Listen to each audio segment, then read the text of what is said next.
E aí, pessoal, tudo bem? Mais uma vez aqui no episódio de Dono para Dono. E hoje vamos falar de um assunto aí bem interessante aí. Tenso e denso. Sucessão familiar, pessoal. E para esse nosso fórum, essa nossa mesa redonda aqui, estou aqui com a Amanda e o Diego da Huck Otranto Camargo Advogados, que é um parceiro nosso aqui de várias frentes. E a gente combinou essa mesa redonda aqui para enriquecer, digamos, a jornada empresarial, esse dia a dia aí das famílias, que é bem tranquilo, né, nos negócios. A gente lida com muitas estruturas familiares, né? E outro dia desse, conversando aí com a Amanda e Diego, surgiu a ideia da gente fazer essa nossa mesa redonda aqui e trazer aspectos aqui que possam ser úteis na jornada aí dos negócios e das famílias. E essa é a ideia. Então, eu queria pedir aí para a Amanda e o Diego se apresentarem aqui para a gente, para vocês conhecerem um pouquinho mais deles. E aí a gente vai começar a nossa rodada aqui. Legal, Rogério. Obrigado pelo convite. Acho que fico bem feliz em conversar com você e com todo mundo desse assunto. De fato, é algo que nos últimos anos, né, mas talvez meses, que não é tão longo assim, ele vem esquentando muito essa discussão. Então, governança, sucessão é algo que existe quase desde que o mundo é mundo. Então, as discussões, a questão da desconfiança de alguém que não é o dono do capital, gerindo esse capital, como que funciona essa crise, mas a gente vem sentindo mais recente, talvez por mudanças culturais, mudanças geracionais, esse tema esquentando. E lá no escritório a gente vem cada vez mais atendendo clientes com isso. Então, meu nome é Diego, você já me apresentou, mas já estou há 20 anos no mercado, trabalhando com governança, com contratos, toda a parte societária, planejamento sucessório. Uma área que eu gosto bastante.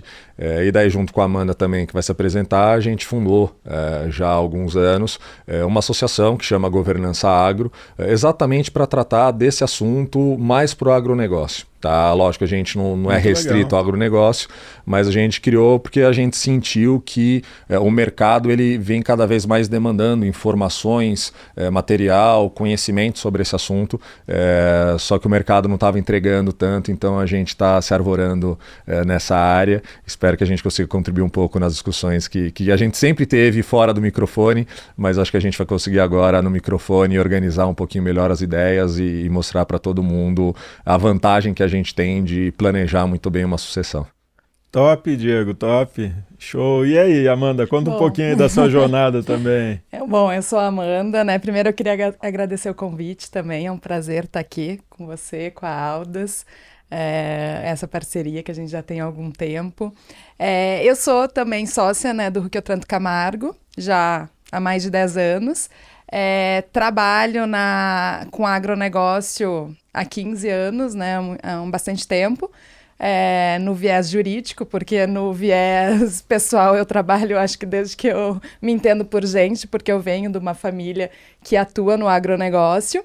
E a gente agora está com essa iniciativa recente, um pouco mais recente, que é da Governança Agro, para justamente mergulhar nesse assunto que a gente gosta bastante, focado numa linguagem para o agro, mas enfim, né, é um assunto que atinge aí famílias empresárias, empresas familiares de todos os setores. E que a gente tem papo assim para mais de dia se a gente ficar aqui discutindo. Muita coisa interessante, acho que muita coisa boa para a gente organizar, para a gente, né, alguns assuntos para a gente tocar. Então acho que vai ser um papo bem legal aqui com vocês nessa mesa. Muito bom, Amanda, legal.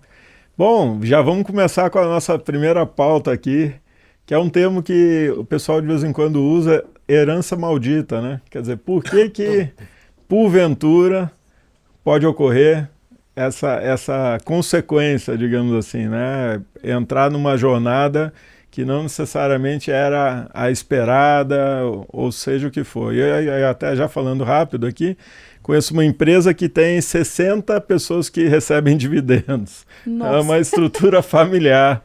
São, se eu não me engano, 8 famílias E até que um dia eles resolveram definir 2 pessoas para liderar, digamos assim, o negócio. Imagina, reunião de condomínio já é um difícil, né? Então imagina 60 cabeças decidindo algo, né? E aí os outros 58 ficaram lá na sua jornada lá de dividendos e tudo.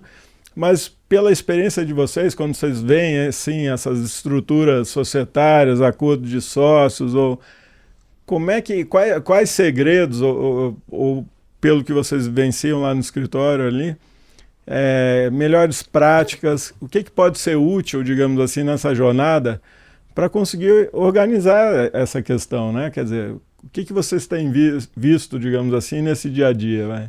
Sim. Acho que só nessa pergunta, Rogério, você envolve tantos conceitos que a gente desmembra ele para diversos assuntos. Exato, essa é a minha maior preocupação. Mas a hora que você fala da herança maldita num processo, né, num planejamento sucessório, primeiro acho que a gente tem 2 conceitos muito importantes que eles são diferentes e às vezes as pessoas não diferenciam. Herdeiro não é sucessor. Tá, eu acho que são coisas bem distintas. E aqui eu vou tomar a liberdade para citar o Shun Nishimura, que é da Jato, que ele tem uma frase muito bonita, que ele fala: a herança é algo que você deixa para alguém, o legado é algo que você deixa em alguém.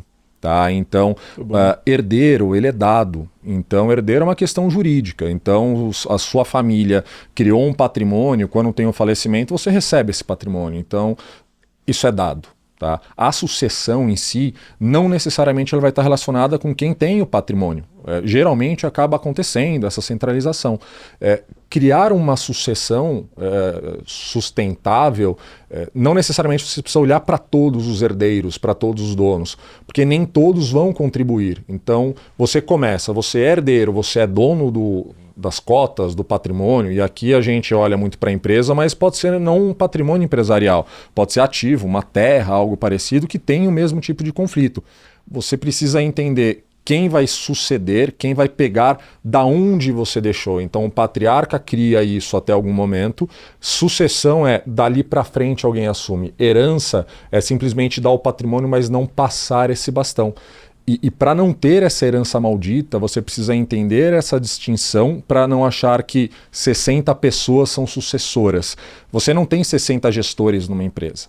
Então, como você cria uma estrutura de governança sustentável, com um conselho com regras muito claras de quem vai assumir este conselho, quem representa a família, às vezes criar estruturas de holdings, porque uma família com 60 pessoas, imagino que não seja a segunda geração de um pai.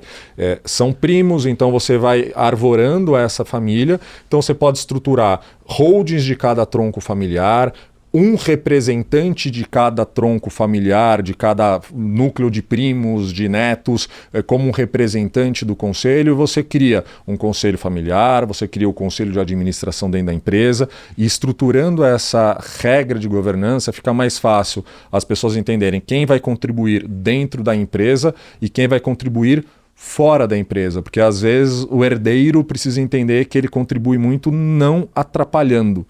Ele não precisa estar no dia a dia para receber o retorno do capital. Se tem uma pessoa de confiança que foi tratada para ser o sucessor, teve um planejamento para ele assumir de uma forma boa o legado que o anterior deixou, deixa essa pessoa trabalhar. Acho que esse é o primeiro que a gente tem que distinguir, herdeiro e sucessor.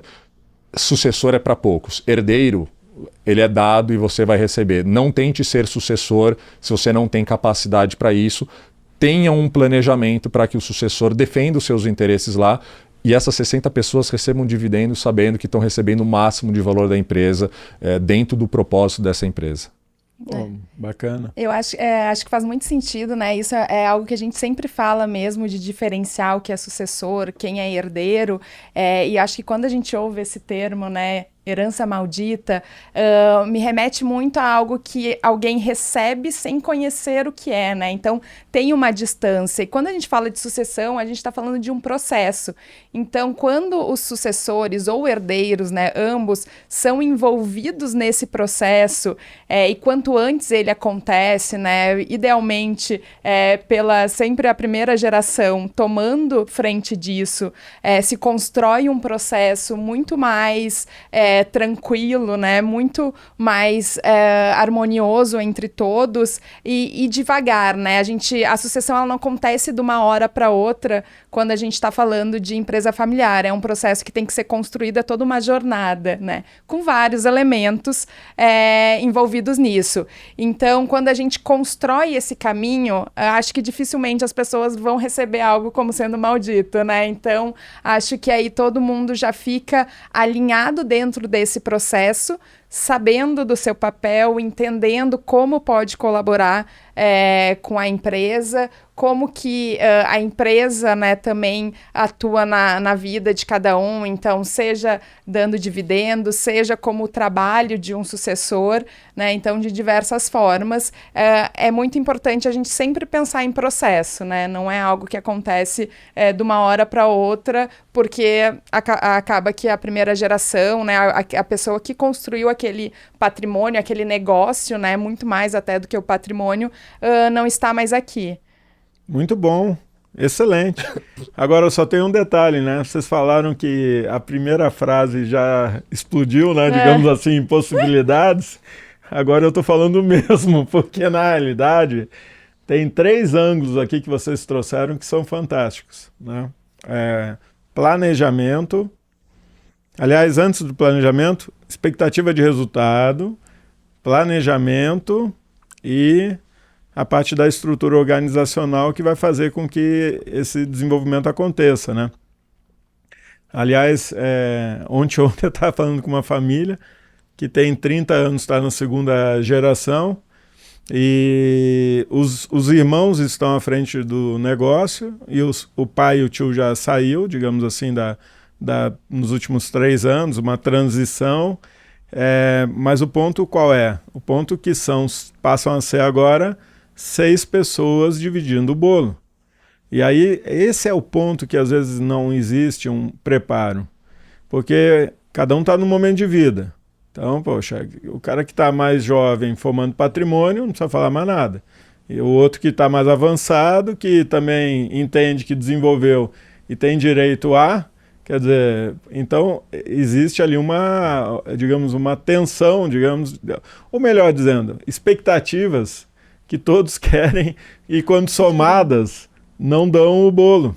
Então, um primeiro ponto fundamental é exatamente alinhar essas expectativas e entender que precisa ter uma linha do tempo para que as coisas aconteçam, porque crescer não é a coisa que se faça em meia dúzia de meses, é uma jornada. Aí, vou aquecer para vocês aí esses 3 pontos. E aí o que acontece? Vem o segundo tópico, que é o quê? O planejamento. Que aí você vai ter ali entre as pessoas, família, gestores, pessoas envolvidas na liderança, a questão da jornada. E aí há necessidade de se combinar um plano de voo para que de fato se consiga ir naquela direção, digamos que o resultado é consequência, para que você consiga chegar lá. E aí o terceiro tópico é a estrutura organizacional, porque você precisa ter os papéis, os perfis, digamos assim, adequados para fazer a jornada, e isso é vivo. Quer dizer, não vai ser uma única estrutura que vai te levar no longuíssimo prazo naquele tamanho de expectativa de retorno. E aí já venhamos lá com o partnership nessa jornada que muitas das vezes ela é necessária, né? Então, falando um pouco sobre essa questão de dividendos, planejamento, estrutura organizacional e seus elementos, né? Quer dizer, como é que as demandas das empresas vêm para vocês no tocante me ajuda a chegar lá, né? Quer dizer assim... Infelizmente, a gente acaba recebendo no escritório muito a consulta tardia. Tá? O que você falou, é um processo, e a Amanda falou muito bem, não é algo que aconteça de um dia para o outro. Então a sucessão é algo que precisa começar muito antes, mas aquele negócio, né, Diego? A gente não planeja, né? Exato. Quer dizer, o cara chega lá já com alguma situação, uma consequência, com alguma dor. Né? A primeira coisa que qualquer pessoa que tem uma empresa precisa ter em mente é um processo de sucessão, ele acontece de uma forma mais sustentável se ele começa a ser implementado num momento bom, num momento de tranquilidade. Tá? Então não adianta esperar o fundador da empresa ou os sócios que começaram o negócio estarem com 80 anos de idade, talvez começando a perder a sua capacidade intelectual, energia, para pensar no processo de sucessão. O processo de sucessão ele é algo que demora muito a ser feito. E demora porque a pessoa ela tem que ter a capacidade, não necessariamente dentro da empresa. A gente vê muitos clientes nossos, eles conseguiram fazer uma boa sucessão com filhos, né, segunda geração, que tiveram uma jornada fora da empresa. Então trabalharam em outros lugares para conseguir pegar essa musculatura, para em um determinado momento olhar e falar: este patrimônio é da minha família, agora está na hora de eu começar a olhar para ele. Por quê? Não tem como, é uma questão humana. Se eu trouxer o filho do dono para dentro da empresa, ele vai ser tratado como filho do dono. Ele não vai ser tratado como qualquer um. E a pessoa ela precisa aprender a ser liderada para aprender a liderar. Então ela precisa trabalhar num lugar em que ela é vista como qualquer um, e qualquer um não no sentido pejorativo, mas ela não tem o privilégio de ter o sobrenome da família, para tomar pancada e entender o que o líder fez de errado para falar: se eu for líder isso eu não posso fazer. Ela cria essa musculatura para nesta jornada ela ter a capacidade de assumir o negócio. Então eu acho que esse é o primeiro ponto que a gente vê muita empresa funcionando com a jornada fora da empresa. Obviamente a gente tem clientes que desde meu filho entrou na faculdade de administração e já está trabalhando dentro da empresa. Foi um abençoado que funcionou ele dentro da empresa. A gente tem um cliente que era do agronegócio, que aconteceu isso. O pai faleceu e o filho já estava 5, 6 anos lá. É pouco tempo? A empresa deu um salto de crescimento, qualidade, exposição depois desse falecimento. A pessoa ela estava preparada, mas isso talvez não seja a regra. Então, na jornada, o que a gente vê muito é capacitando fora da empresa para depois dentro da empresa ele já ter essa musculatura e conseguir contribuir. Então, acho que esse é o primeiro ponto que eu traria. E na questão estrutural, a gente precisa pensar de uma forma muito mais ampla. E a gente olha duas questões. O primeiro é a não sucessão. Todo mundo fala de sucessão, mas ninguém fala de não sucessão. Existe um plano de contingenciamento se um evento sucessório acontecer e vocês não fizeram o planejamento? Porque a morte pode acontecer com 30 anos, com 60 anos, com 90 anos. Então, às vezes você tem o patriarca, a matriarca, que é mais resistente a fazer um processo sucessório. Não vou abrir mão, eu não quero colocar pijama e ir para casa. Então tá entendendo também o processo sucessório de uma forma incorreta. Como uma troca, né? Como uma troca. Troca de comando. Então, é criar alguém para assumir. O que acontece se essa pessoa não fizer o processo sucessório? Qual que é o checklist que os herdeiros precisam ter para que a sociedade não tenha um solavanco? E essas questões é o que fazem aquele número, herança maldita, mas a gente tem uma estatística maldita. 90% das empresas não passam para a terceira geração. E talvez seja por isso. Você tem a primeira geração empreendedora, que ela cria um negócio. A hora que chega para a segunda geração, se você tem essa divisão, a minha expectativa de receber era mais dividendo, não está funcionando, ele está preocupado com o dinheiro no bolso e não está olhando para a continuidade do negócio. Ele não está olhando para os netos, né, os filhos dos filhos, quem vai assumir isso. Até porque se já está pequeno o pedaço do bolo para mim, imagina a hora que eu dividir entre mais 2, 3 herdeiros de cada um. Tem que ter uma divisão muito clara dos patrimônios, para cada um ter expectativa muito clara e entender que às vezes a profissionalização seja os caminhos. Tá? Entender que talvez precise de um gestor profissional que vai parar de pensar no resultado imediato, que é o dividendo do final do semestre, o dividendo do final do mês, o dividendo do final do ano, e ele tenha bons incentivos para, numa jornada de crescimento da empresa, levá-la a outro patamar. Eu acho que isso é algo importante para se pensar. E daí você tem as ferramentas como partnership para atrair bons profissionais, engajá-los nesse sentimento de pertencimento da empresa, e daí o bolo cresce para ser dividido com todo mundo. E até é interessante, sabe? Explorar um pouquinho mais essa questão do partnership, mas antes, enquanto você falava, eu lembrava de um case aqui também. Terceira geração, empresa capital aberto, e aquela história do sobrenome. Não adianta, gente. Assim, ó, você pode se chamar do que quiser. Não, eu sou, sei lá, assistente disso, qualquer coisa daquilo. Mas na real é o seguinte, se seu sobrenome é o da empresa, ponto. Você vai ter um contexto para lidar, as pessoas não vão ser naturais, digamos assim, muitas das vezes, com a situação que está sendo feita. E nesse caso foi o que aconteceu. Eram 25 pessoas da família, incluídas no negócio, atuando, 3 gerações, e os desafios, né? Quer dizer, voltando na parte de resultados ali, o mercado é muito concorrido, é desafiador, e muitas das vezes você precisa ter ali as estruturas necessárias para lidar com essa situação, né? Então esse termo profissionalizar, que é utilizado, tem a ver com isso, quer dizer, quais são as melhores estruturas para que a gente lide melhor com o contexto e o desenvolvimento do negócio, né? E aí vem um ponto também interessante. Muitas empresas, quando uma pessoa se destaca, o sócio vai lá e coloca ele no contrato social. Assim, não, vou dar aqui 2%. Dá não, vai enfim, desenvolver. Teve um caso que eu falei agora de manhã, coincidentemente. A cada ano a pessoa ganhava 1% e chegou a 10%. Nesse caso deu certo, a pessoa tem o perfil, mas quantos não tem? É isso que a gente tem que entender. Não é o fato de você colocar uma pessoa no contrato social que vai fazer dela um sócio. O sócio é uma coisa, a gestora é outra. O perfil do gestor é avesso totalmente a risco. Se ele gostasse de risco, ele estava empreendendo. Então ele não lida bem com isso, não é confortável. O que às vezes passa pela cabeça, puxa, agora então quer dizer que eu tenho que pagar a conta também, não bastasse isso. Quer dizer, porque ele não entende essa jornada. Então não é por aí, e não vai mudar o condicionamento ou o DNA da pessoa, porque agora a pessoa está no contrato social. É como se a gente achasse que a formalização muda a realidade. Não existe isso. Então, essa estrutura de partnership, de fato, é a melhor estrutura. Por quê?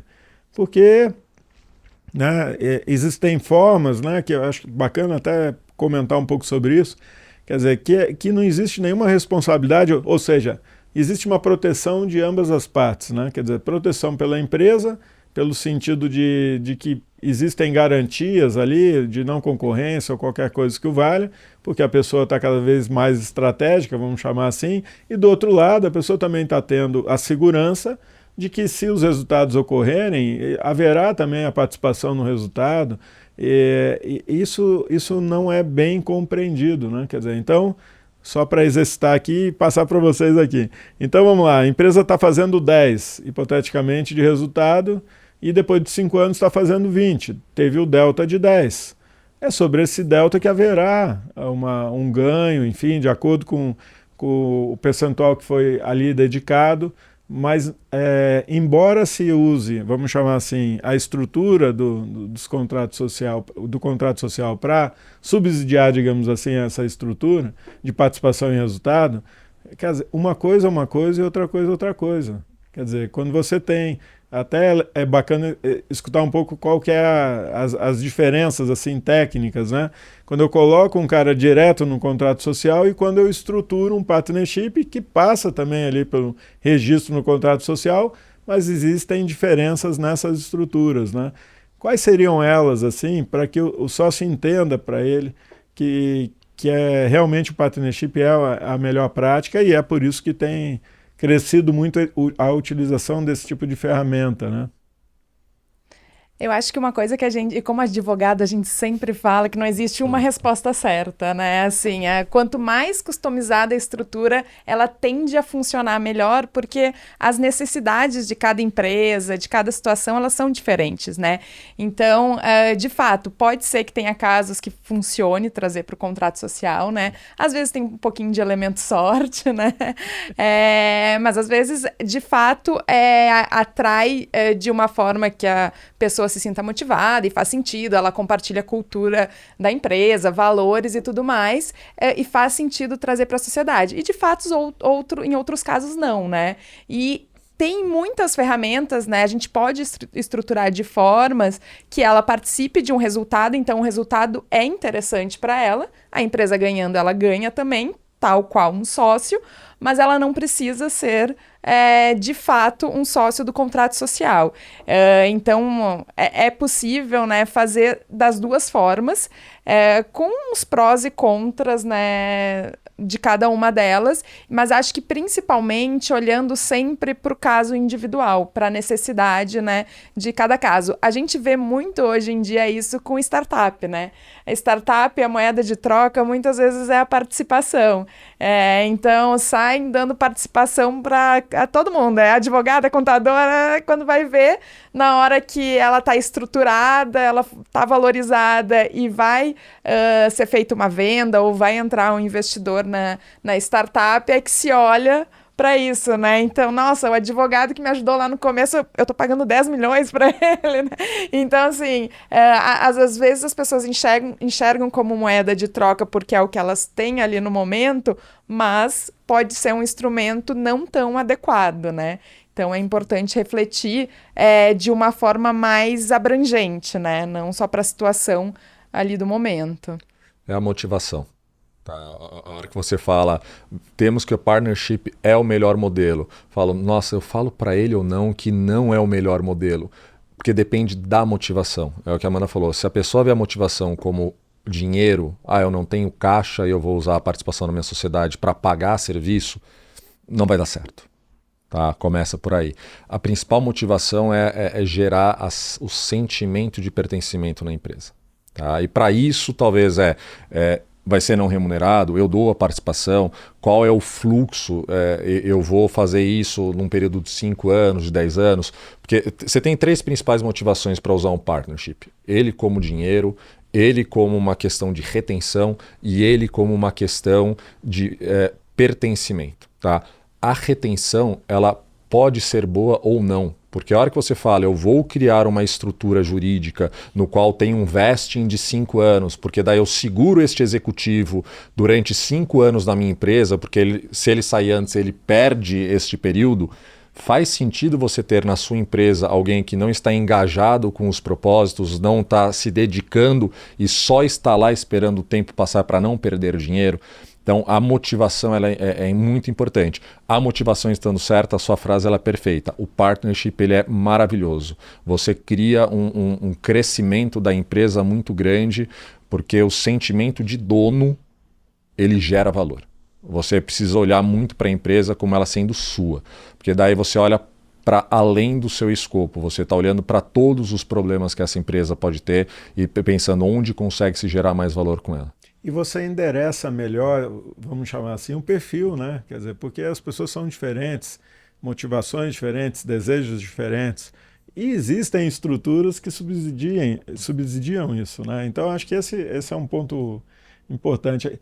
E assim, quando a gente fala de questões familiares, né? Primeiro, uma das questões que mais vem é conflitos, né? Então, assim... O que vocês têm visto, digamos assim, no dia a dia, na parte de conflitos familiares, e o que pode ser útil para ajudar a jornada das famílias a trazer um pouco mais de harmonia em questões de alta tensão, digamos assim? Acho que o primeiro ponto é ter a regra do jogo muito bem detalhada desde o começo ajuda. Tá? A hora que você tem desde o começo um bom acordo de acionistas, ou não necessariamente os familiares já são sócios, mas você cria um bom protocolo familiar no qual você coloca quais são os valores da empresa, quais são as regras para que a família passe a integrar a gestão, passe a integrar o quadro de sócios. Isso daqui tira aquela falsa expectativa. Tira a falsa expectativa talvez mais do herdeiro, de eu só vou receber o meu pedaço. Então, ter a regra do jogo muito bem determinada no começo, você tira uma assimetria de informação que costuma ser o grande causador da maioria dos conflitos. Assimetria de informação e assimetria de expectativas.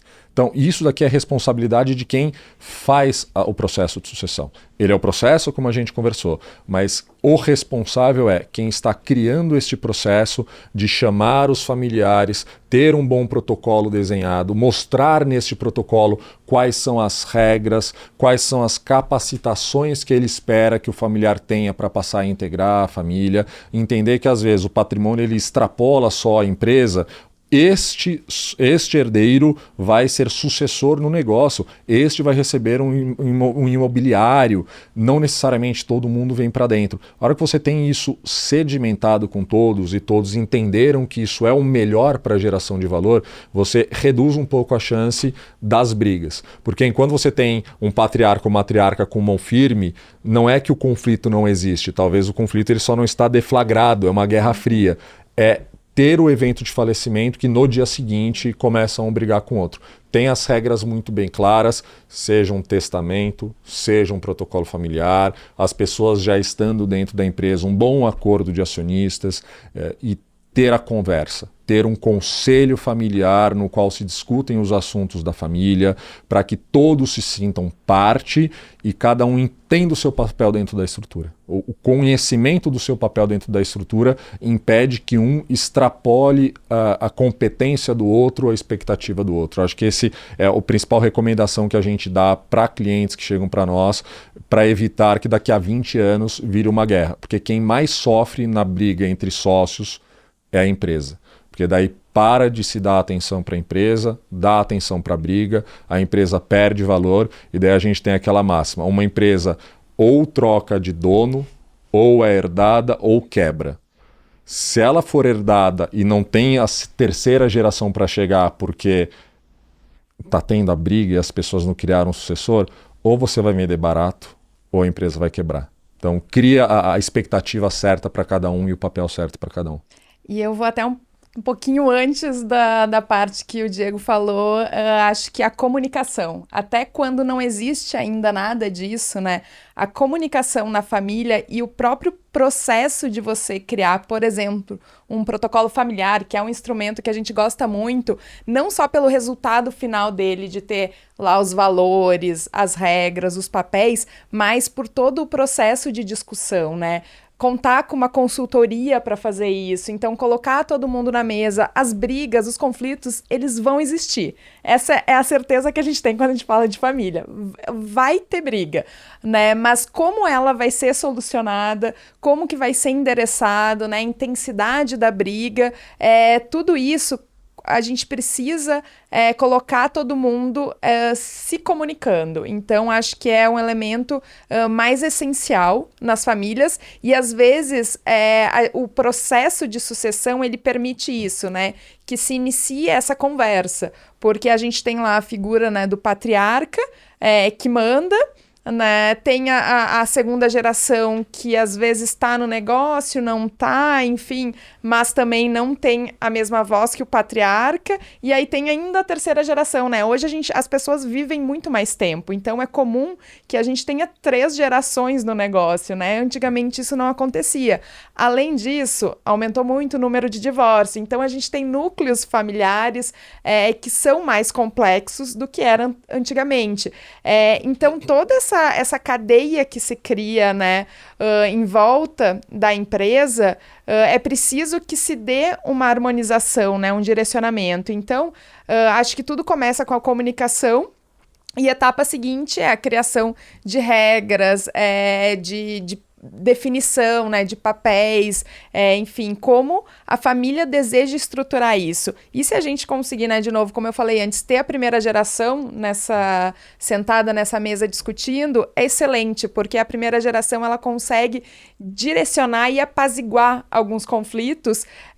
Até um exemplo de um caso que eu estava lidando ontem, né, que chegou pra gente já numa situação que o patriarca ele não está conseguindo mais gerir os negócios, mas não foi construído esse processo de sucessão. Então, hoje são 6 filhos, cada um querendo uma coisa da empresa, e eles não sentam numa sala para conversar. porque para muitos deles não tem a motivação para isso, né? Então, quando a gente tem a primeira geração iniciando esse processo, acho que fica tudo um pouco mais fluido, mas, né, não que seja necessário ou imprescindível, né? Mas é preciso comunicação, definição de papéis, conversar sobre assuntos delicados. Então, assim, a importância de uma consultoria para isso, porque daí a gente traz um pouco de impessoalidade, né? Quando a gente fala de família, o racional às vezes passa longe, né? Então, é importante também ter esses assessores organizando esse processo, essa jornada, e a partir disso é possível montar estruturas assim que trazem muito valor para a sociedade, né? Para a empresa. Realmente, quando a gente fala assim de um negócio familiar, e boa parte dos negócios no Brasil são familiares, né? E eu vou contar um caso que não é familiar também, já, mas antes eu queria destacar na fala de vocês essa parte do acordo de sócios, né? O que acontece na jornada do desenvolvimento do negócio, né? O sócio fundador, quem idealizou o negócio, na jornada ele vai aprendendo muito sobre o negócio. E ele vai aprendendo aqueles elementos que são vitais para a continuidade do negócio.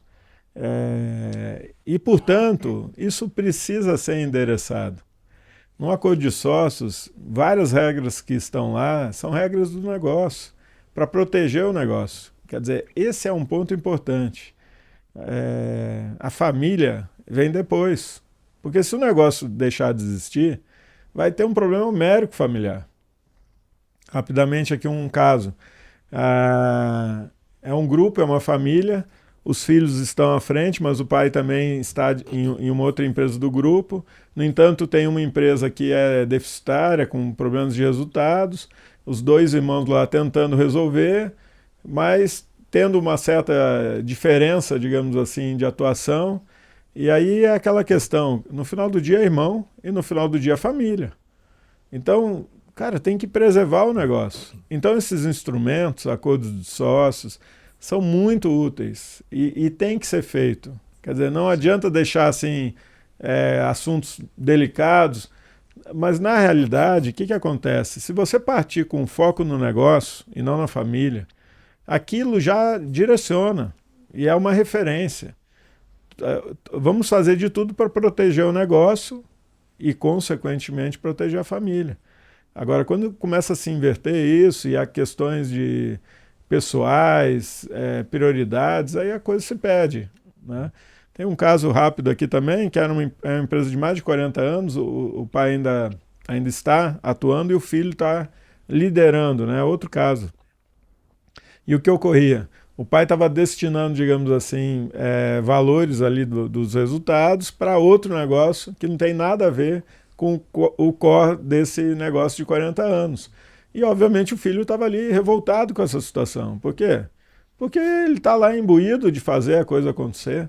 Então, um acordo entre eles, um alinhamento de um bem maior, e não tem problema nenhum você pegar o seu dinheiro e colocar em outro negócio, mas tem que ser combinado. Sim. Por quê? Se eu quiser pegar esse dinheiro e queimar, tá tudo bem, foi combinado, o dinheiro é meu. Esse acordo de distribuição de dividendos e participação e investimento no negócio para que ele continue prosperando a empresa é vital, quer dizer, nessa questão do acordo, né? E aí também me recorre aqui uma outra estrutura, que é muito dia a dia também de vocês, que é a parte aí de holding e conselhos, né? Aí, sobre esse tema, que também tem vários ângulos, né? Exato. Só tem assunto fácil aqui, né? Então, assim, ó, é um podcast só, pessoal, mas vamos lá. Que vocês têm visto, assim, nessa questão de sucessão familiar, quer dizer, o uso dessas estruturas para serem úteis na jornada de desenvolvimento do negócio? Sim. A holding ela acaba sendo um remédio para a mesma dor que a gente está conversando já há meia hora aqui, né? Eu acho que a gente tem vários remédios para a mesma doença. O que eu estaria só antes de falar para a holding, até, poxa, a regra tem que ser clara, mas uma dica muito importante, alguns paralelos. As pessoas fazem um check-up de saúde sem nenhum sintoma. porque é importante uma vez por ano ela fazer o exame, ver se acha alguma coisa no começo. Tá? Eu acho que isso é o principal. Só que a hora que você olha para a saúde da empresa, elas não têm essa visão. Então elas imaginam que tudo está bem e elas não vão atrás de uma consultoria para falar, será que está tudo bem mesmo? E o maior problema é a falta dessa mudança de perspectiva. Porque a mudança de perspectiva mostra algo que você, estando dentro da estrutura, não percebe. Então, se for falar por perspectiva, acho que os três aqui conseguem falar de forma muito sólida que a gente está parado. Mas a Terra ela roda a 1.666 km por hora. É muita velocidade, mas a gente não sente, porque a gente está estacionário dentro da Terra. Então, a hora que você sai da Terra e olha, você entende que algo está acontecendo. A mesma coisa que a decolagem do avião. A hora que você tem algo agudo, que é a decolagem, você sente. A hora que ele chega em velocidade de cruzeiro e a velocidade passa a ser constante, você não sente, você entende que você está parado. E os problemas dentro da empresa podem ser assim também. Quando você tem um problema muito agudo, que é aquele problema que provavelmente vai levar para uma quebra entre os sócios, alguém pedindo uma dissolução, você percebe que tem algo agudo acontecendo. Uma crise financeira muito forte, que pode levar para uma recuperação judicial, você sente essa aceleração do problema acontecendo. Mas às vezes no dia a dia da empresa, você tem um problema que está em velocidade constante e quem está dentro da empresa não percebe, acha que está tudo bem. Então ter alguém de fora, seja uma consultoria empresarial, uma consultoria jurídica, ou às vezes até um executivo que veio de fora com outra visão, ajuda você a perceber que não está tudo bem e você precisa, no começo, pensar em um acordo de sócios, mesmo achando que está tudo bem. Porque se você faz isso no momento de crise, você está preparado para atender a crise. E daí falou do acordo de sócios, a gente tem holding. A holding pode ser também um caminho, porque você divide melhor os centros de interesse, então você pode dividir famílias em holdings diferentes, você cria regras de governança para afastar um pouco o eventual litígio da família da operação, porque a hora que você tem o litígio na operação, ela sofre muito. A hora que você tem algumas camadas para cima e o litígio acontece lá para cima, a operação ela fica preservada. Mas ao mesmo tempo a holding não é um emplasto, ela não é uma solução mágica. A gente sempre pergunta a motivação dos clientes que chegam para a gente. Então, eu quero criar uma holding para organizar a minha sucessão. Não, calma, mas talvez não seja holding, porque do ponto de vista tributário você tem esse custo de implementação, no dia seguinte você vai ter uma estrutura mais dura, ou você está criando uma holding para uma sociedade só. Será que um testamento não resolve? Você quer antecipar desde já então para colocar os seus filhos no negócio? Não precisa criar uma holding. Às vezes você pode simplesmente faz uma doação com reserva de usufruto, porque daí você continua tendo o controle político. Olha, eu antecipei para vocês por uma questão tributária, vai mudar o ITCMD de 4% para 8%. Você antecipa um pouco isso, mas você continua no controle. Então, entenda muito bem qual é a sua motivação para ver se o remédio mais adequado é uma holding, é manter do jeito que está e tem um bom protocolo familiar, é um testamento, faz sentido antecipar ou não o patrimônio para os herdeiros. Então tem uma gama de remédios que a gente precisa identificar exatamente qual é a doença que você, qual é a dor que você está tendo para saber qual que é o remédio mais adequado. Perfeito. Não, o Diego falou tudo. Não, a gente, e no agronegócio isso acontece muito, assim, durante muito tempo as pessoas venderam muito holding, e a holding de fato, ela é um instrumento que em determinadas situações ajuda, colabora bastante, mas ela não é a resposta para todas as perguntas, né? Então assim, é muito necessário fazer uma análise tanto da motivação como do patrimônio, o que a gente vai colocar na holding, o que não vai, né? O que a gente tem visto depois dessa onda que foi no agronegócio de holding é que tem muita gente que acabou colocando imóvel rural, enfim, algum patrimônio na holding que hoje está tendo um pênalti tributário, seja porque está vendendo esse patrimônio, enfim, que não contava lá atrás, né? Então é muito importante a gente entender motivação, planejamento de curto, médio, longo prazo, né? Qual que é a ideia do patrimônio, da atividade, trazer tudo isso, todos esses elementos para achar a resposta mais adequada. E a gente, de fato, o Diego exemplificou muito bem, a gente tem muitas ferramentas, né? Então, assim, a gente consegue trabalhar de uma forma customizada, usando essas diversas ferramentas cabe perfeitamente em cada empresa familiar, né? Em cada empresa. Então, é importante sempre essa análise, né? E a fundo nisso e não aceitar uma resposta certa para tudo que é tipo de dor, né? Se um médico bater na minha porta do nada, eu nem conheço ele, e falar, oi, você não quer tomar Rivotril? Eu vou achar ele louco. Então, se alguém bater na sua empresa, oi, você não quer construir uma holding, sendo que ele nem sabe o seu patrimônio, nunca conversou, desconfie do mesmo jeito. A pessoa está querendo vender a construção de uma sociedade e ir embora. É o que a Amanda falou, daqui a 5 anos, quando você tiver com problema, essa pessoa vai estar na casa dela aproveitando o dinheiro que você pagou para ela. Então, a holding, eu não estou demonizando a holding. A holding ela é um ótimo remédio, ela é uma ferramenta muito importante para a dor certa. Então, não aceite uma solução mágica se a pessoa não teve uma rodada de conversa, entendeu os seus objetivos imediatos, objetivos de médio e longo prazo, composição de patrimônio, para falar, olha, se você criar a holding, esses são os aspectos positivos, esses são os aspectos negativos. Agora, se você for vender, na sucessão, e tenha certeza que se a holding tiver que acontecer é porque ela de fato é o melhor remédio. Tá? Mas não aceite ela como um produto de prateleira de quem bate na porta. Hoje até no Instagram eu sou impactado por cria holding. Daqui a algum tempo a gente vai ter 200 mil CNPJs rodando por aí que as pessoas nem sabem por que fizeram. É interessante esse aspecto, né? Porque, mais uma vez, a gente está falando aqui do negócio. A gente tem que tá falando do quê? Dos fundamentos, da estruturação, dos porquês. Quer dizer, esse é o ponto. Depois vem a solução. Não existe o genérico. Não dá para inverter a ordem, né? Toma a solução e encaixa aí na sua empresa. Cara, resolve mil coisas. Você pode resolver mil coisas, mas não está endereçando aquela necessidade específica, né? E aí eu lembro de um caso que a gente fez a 4 mãos aqui, a 6 mãos, né? Então, a gente fez o quê, né? Entendendo que o know-how do negócio devia ser protegido, quer dizer, isso ficou no escopo da holding, né? Que é o exemplo que vocês deram há pouco aqui. Então, se colocou lá. E os investidores que, porventura, entrassem no negócio, quer dizer, nas unidades, nas geografias, nas segmentações, cara, ficariam ali em outra estrutura, reportando a essa, né? É como se você tivesse a nave-mãe e as afiliadas, né? Exato. Então, foi uma estrutura fantástica que ajudou muito no desenvolvimento desse negócio. Inclusive, esse é um ponto que eu encontro muito, sabe? As empresas querendo crescer, a primeira coisa que vem, no caso jurídico, vocês estavam falando de holding, no caso empresarial é franquia. Então, assim, não, para. Pelo amor de Deus, não existe só uma forma de crescer e essa forma é a franquia. Não. Por quê? Entenda primeiro o negócio, pense na estratégia, pense no modelo, pense até onde você quer ir. Porque pode ser que seja franquia, não tem problema, mas pode ser que você faça uma primeira etapa de crescimento com estruturas mais compatíveis e pode ser até que na jornada do tempo você chegue a uma franquia.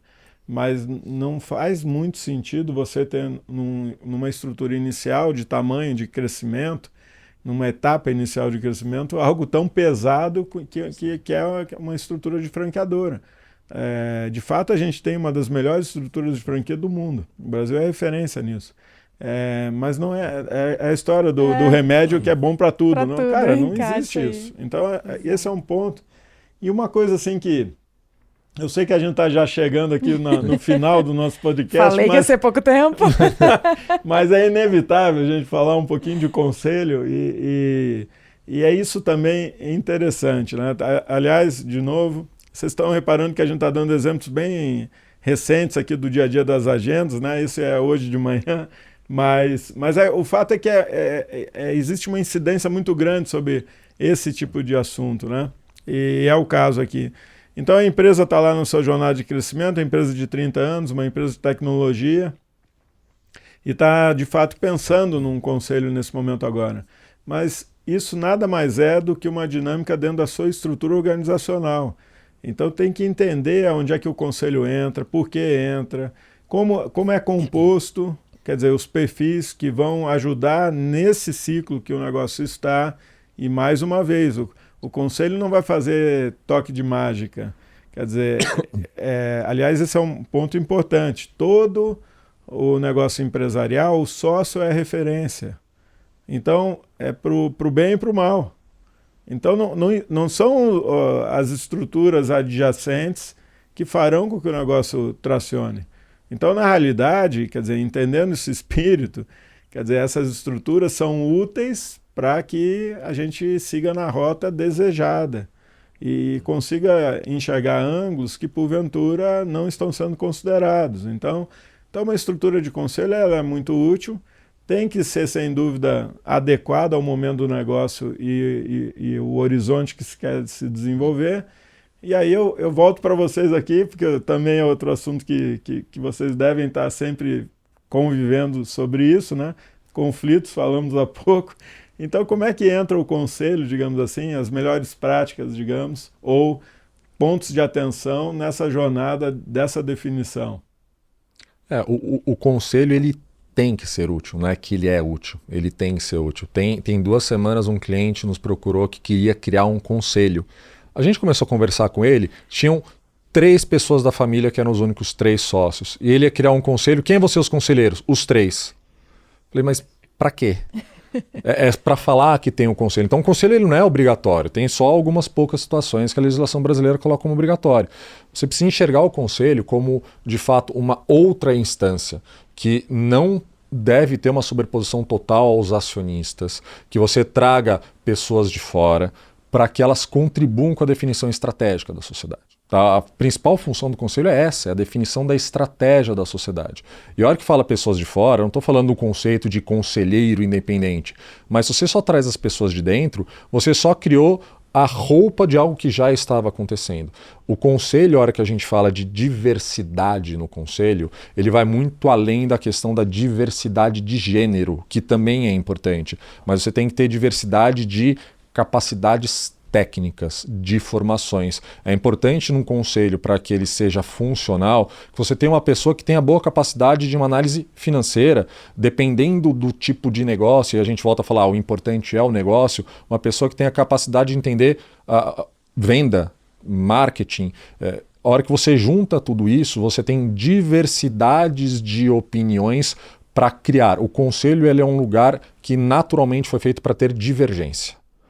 Se você tem um conselho que sempre ele tem unanimidade, não tem discussão, provavelmente isso acontece quando você tem um controlador muito forte que coloca o amigo, o conhecido como conselheiro, essas pessoas simplesmente abaixam a cabeça e falam sim, você não tem um conselho. Você tem uma pessoa que continua mandando dentro de uma estrutura colegiada. Então o conselho ele tem que ser útil, você precisa entender que o conselho está determinando as diretrizes estratégicas, compondo ideias diferentes dentro do conceito de diversidade, né, de group thinking. Então, como um grupo diverso pensando, ele gera muito mais valor do que um grupo sozinho pensando com o mesmo pensamento. Então, para o conselho funcionar, fuja da sobreposição entre sócio e conselho. Óbvio que você vai ter composição de acionistas dentro de um conselho, mas não pode ter só acionista dentro do conselho.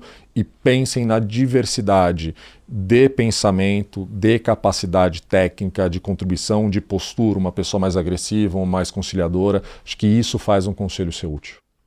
Exato, de trajetória, né, uma diversidade de tudo, assim, o conselho não pode, de fato, sobrepor ao acionista e nem ao executivo, né, então tem um lugar certo para o conselho, normalmente a necessidade surge de uma expansão da empresa, mas, de novo, eu vou ficar repetitiva, né? Casos e casos. Então, tem casos que faz muito sentido, né? Que a empresa está nesse momento de implantação de um conselho.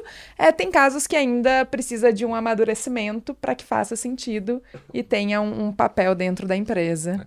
E se a gente tiver tempo, a hora que a gente fala de conselho, Vargas, não existe um único conselho. Sim. Então, hoje, a gente olhando para as principais práticas de governança, você tem conselho de administração, conselho familiar, conselho de gestor, conselho de acionista. Então você começa a ter um grupo muito grande de conselho que não adianta também você pegar esse modelo e falar a minha empresa que está faturando 20 milhões de reais, 10 milhões de reais no ano, eu vou criar todos esses conselhos. Vai ser disfuncional. Então tem que ter adequação das métricas de governança corporativa para a cultura da empresa. Não adianta também eu colocar algo que tem uma quebra muito grande de paradigma dentro da empresa, porque não vai funcionar. E o peso das regras de governança dentro do modelo da empresa. Obviamente, eu não estou falando de flexibilizar as questões de governança ética, não é isso, mas não adianta eu colocar em uma sociedade familiar de médio porte a mesma estrutura de governança que se aplica para uma companhia aberta. Tá? Os valores têm que ser os mesmos, mas você tem que dosar de uma forma correta o modelo de governança para que as pessoas olhem para ele como um aliado. As pessoas falam muito de que a governança corporativa ela amarra as mãos. Não, é exatamente o contrário. A governança corporativa ela foi criada para permitir que você delegue, para reduzir o conflito que existe entre duas instâncias decisórias, seja dono do patrimônio e gestor, conselho e gestor, conselho e acionista, para que você tenha tranquilidade, que as regras estão muito bem postas, regra de negociação com partes relacionadas, um whistleblower se tem alguma questão ética acontecendo, algum problema, eu ter tranquilidade que eu vou focar no que os meus valores e a minha capacitação geram mais valor e saber que aquela pessoa ela está dentro da regra. Eu tenho um menor custo de fiscalização daquela pessoa criando uma boa regra de governança corporativa. Então, entendo a governança como algo que ajuda, ela não restringe, ela permite que você delegue e tenha uma estrutura que dependa cada vez menos de poucas pessoas. Quanto mais você difundir e essa pouca pessoa que não é pouco, que é o dono, entender que as pessoas lá, vou falar de baixo, mas não no sentido de importância, né, mas de estrutura hierárquica, que essas pessoas elas estão alinhadas no mesmo interesse, elas estão olhando para o melhor interesse da companhia. Acho que esse é o principal da governança corporativa. A empresa Perfeito. só cresce com governança. Sem governança, tem uma limitação de crescimento que é possível. Sem dúvida. Protege, né? Essas estruturas é para proteger o foco, direcionamento e norte do negócio, né? Exato. Muito bom. Bom, estamos chegando aqui no final, né, do nosso podcast, sensacional. E aí, pedir aqui para a gente aqui nos últimos minutos, palavras que vocês acham, assim, fazendo um wrap-up, um resumo aqui do nosso encontro e algo que a gente não tenha coberto, quer dizer, que possa ser útil, digamos, para as pessoas que estão nos ouvindo aqui, na sua jornada empresarial, familiar. Quer dizer, palavras que podem ajudar nesse contexto que a gente fez aqui nesse nosso tempo juntos. O que a gente pode deixar aqui como melhores práticas ou recomendações? Mensagem. Bom, eu acho que é importante a gente falar, né, que entre as maiores empresas do mundo, né, a gente tem muitas empresas que são familiares e tem um motivo para isso, né? Acho que o valor, a cultura que a família consegue colocar na empresa, ela traz essa perpetuidade para a empresa, né? Então, se a gente consegue organizar esse valor, né, que tem a cultura, os valores, de uma forma, né, sistematizar com governança, trazendo todo mundo para conversar com planejamento, sucessão, é uma receita, né, de sucesso para a empresa. A gente tem muitos exemplos no Brasil, fora do Brasil, então o elemento mais importante já está na empresa, né? É uma questão de organizar isso para que a empresa consiga, de fato, a atividade consiga essa perpetuidade. Então, eu acho que a mensagem é convidar todos para essa caminhada, essa jornada, né, de planejamento, de sucessão, de governança, que são muito mais aliados do que qualquer outra coisa, né? Então, do nosso lado, eu acho que essa é sempre a mensagem que a gente gosta de deixar, de desmistificar um pouco isso e fazer esse convite para que as empresas familiares olhem mais para isso, né? Eu vou falar a mesma coisa com a Amanda, mas falando não para as pessoas, mas para o bolso delas. Vai para qualquer escritório de advocacia que existe no país ou no mundo e faz um orçamento para um planejamento de governança e um orçamento para um litígio societário. Qual é mais caro? Então pensem como um investimento. Acho que você pensar neste momento em que você ainda está em paz, fazer uma parte consultiva para ter uma boa estrutura e evitar um litígio, ele é um investimento, ele não é um gasto. Então, usem isso ao seu favor para impedir que daqui a alguns anos você tenha que gastar muito mais em uma briga. Em uma briga que você não sabe para onde ela vai cair. Então, planejamento. Acho que a principal frase de tudo que a gente falou aqui é planejem cedo, desde o começo. Pensem que se está tudo bem, você precisa ter certeza que quando você não estiver aqui, seja porque você resolveu fazer outra coisa, seja porque teve uma sucessão, vai continuar tudo bem. Então, vão atrás de consultoria, olhem o que está acontecendo, essa mudança de perspectiva que a gente falou, para entender que às vezes você tem com um custo baixo de investimento na sua estrutura, agrega muito mais valor do que você achar que está tudo bem, e quando tiver um estresse, o que você vai gastar para resolver a briga é um valor muito maior do que você gastaria para criar a estrutura que impediria essa briga de acontecer. Fantástico, fantástico. Amanda, Diego.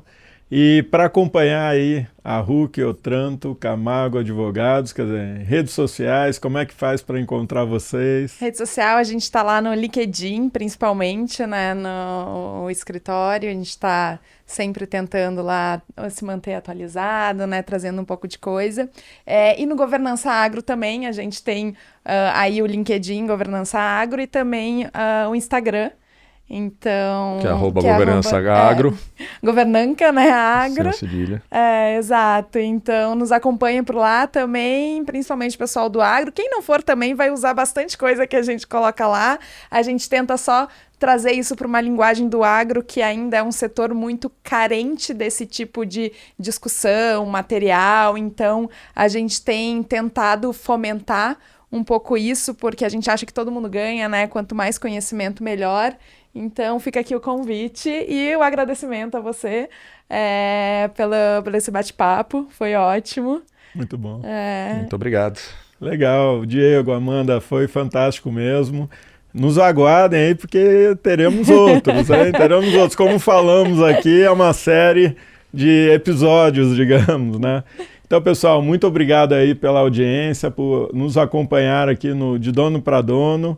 Nos sigam aí nas redes sociais, vejam lá nossos materiais e até a próxima. Valeu! Gostou do que você assistiu aqui hoje? Então, segue a gente e não perde a chance de ser avisado a cada conteúdo novo e garantir que você não perca conteúdos super bacanas como esses aqui.